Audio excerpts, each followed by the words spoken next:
BC quota అమలు కోసం ప్రభుత్వం తీసుకువచ్చిన బిల్లును సమర్థిస్తున్నట్లు చెబుతూనే ప్రభుత్వానికి ప్రశ్నలు సంధించారు మాజీ మంత్రి కేటీఆర్. కోటా ఇస్తున్నట్లు డిక్లేర్ చేస్తే సరిపోదని డెడికేషన్ కూడా ఉండాలన్నారు. బీఆర్ఎస్ సహాయంలో 52% ఉన్న బీసీ రిజర్వేషన్ల సంఖ్య 46కు ఎలా తగ్గిందో చెప్పాలన్నారు. బీసీ సప్లాన్ కూడా అమలు చేయాలని డిమాండ్ చేశారు కేటీఆర్. రాహుల్ గాంధీ గారి వాళ్ళ ఓట్ చోరీ గురించి దేశం అంతా మాట్లాడుతున్నారు. మరి 42% రిజర్వేషన్ విషయంలో ఇక్కడ జరిగిన ప్రయత్నాన్ని ఎందుకు వారు పార్లమెంట్లో లేవనెత్తలేరు? కాంగ్రెస్ పార్టీకి 100 మంది ఎంపీలు ఉన్నారు. అక్కడ మీరెందుకు గట్టిగా పట్టుబడతలేరు? పార్లమెంట్లో 42% మీద అక్కడ కదా జరగాల్సింది చర్చ, అక్కడ కదా జరగాల్సింది రాజ్యాంగ సవరణ. అక్కడ చేయాల్సిన ప్రయత్నం చేయకుండా ఇక్కడ ఎంత చేస్తే కంఠశోష తప్ప ఏమొస్తుంది అధ్యక్ష? అల్టిమేట్ గా చేయాల్సిన చోట చేయాల్సిన కాడ ప్రయత్నం చేయకుండా ఇక్కడ ఉండే మన బీసీ బిడ్డల్ని మభ్యపెట్టడానికో రేపు స్థానిక సంస్థల ఎన్నికల్లో కొంత ప్రయోజనం పొందడానికో ప్రయత్నం చేసినా ఇవాళ మేధావులు జస్టిస్ ఈశ్వరయ్య గౌడ్ లాంటి మేధావులు, మన మాజీ రిటైర్డ్ అధికారి చిరంజీవులు గారు లాంటి మేధావులు అందరూ కూడా మాట్లాడుతున్నారు. బలహీన వర్గాల బిడ్డలు బయట వేదికల్లో మాట్లాడుతున్నారు. రాజ్యాంగ సవరణ చేయాలని చెప్పి కోరుతా ఉన్నారు. అధ్యక్ష, డిక్లరేషన్ ఒక్కటే సరిపోదు, డెడికేషన్ కూడా ఉండాలి అధ్యక్ష. డెడికేషన్ ఉంటే తప్పకుండా ప్రజలు హర్షిస్తారు, స్వాగతిస్తారు. మాట్లాడితే మమ్మల్ని అంటారు కేసీఆర్ పాల్గొనలే, కేటీఆర్ పాల్గొనలే, హరీష్ రావు. సార్ మేము ముగ్గురం అఫిడవిట్లు ఇచ్చినాం.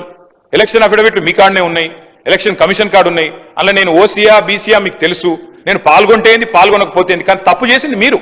ఇవాళ 6% జనాభా తగ్గింది మీ సర్వేలో.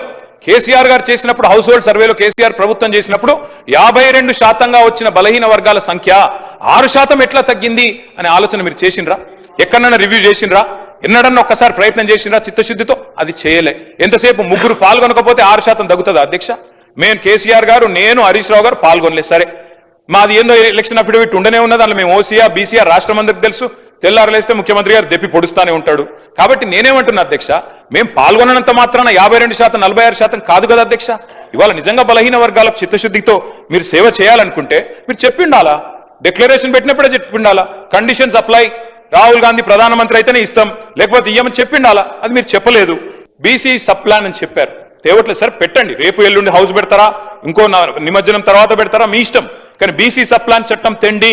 ఎందుకంటే ఒక పదవులతోనే రాజకీయంగా అవకాశాలు ఇవ్వడంతోనే న్యాయం జరగదు. సామాజిక న్యాయం, ఆర్థికంగా రాజకీయంగా అవకాశాలు రావాలి అంటే చట్టాలు సరిగ్గా చేస్తే, లొసుగులు లేకుండా చేస్తే ఏ న్యాయ వ్యవస్థ కూడా అడ్డు రాదు. సార్ మేము చెప్పేది అదే, మొదటి నుంచి చెప్తుంది అదే. చట్టం సరిగ్గా చేయండి, శాస్త్రీయంగా చేయండి. మా కమలాకరణ చెప్పింది కూడా అదే. శాస్త్రీయంగా చేయండి, అధ్యయనం చేయండి, ప్రాసెస్ ఫాలో కండి. అప్పుడు ఏ జ్యుడిషియల్ రివ్యూలో కూడా మనకేం ఇబ్బంది రాదు. ఆటోమేటిక్గా మేము అనుకున్న లక్ష్యం నెరవేరుతుంది. రెండోది సార్, నేను దయచేసి మంత్రి గారిని కోరుతా ఉన్నాను. మేమందరం కూడా మా పార్టీ అంతా కూడా ఆదర్శంగా తీసుకునేది పెద్దలు, మా తెలంగాణ సిద్ధాంతకర్తగా మేము భావించేది ప్రొఫెసర్ జయశంకర్ గారు. జయశంకర్ గారు ఎప్పుడు ఒక మాట చెప్తా ఉండేది అధ్యక్ష, మనకి భావ సారూప్యత లేకపోవచ్చు, కానీ ధ్యేయ సారూప్యత ఉండాలి. అంటే తాత్కాలికంగా మనం ఐడియాల విషయంలో విభేదించవచ్చు, కానీ అల్టిమేట్ గోల్ విషయంలో మనకు సారూప్యత ఉండాలి. అది ఉంది. 42% రిజర్వేషన్ ఇవ్వాలన్న విషయంలో yes, we are sincerely supporting the bill, we are 100% we are standing by the government.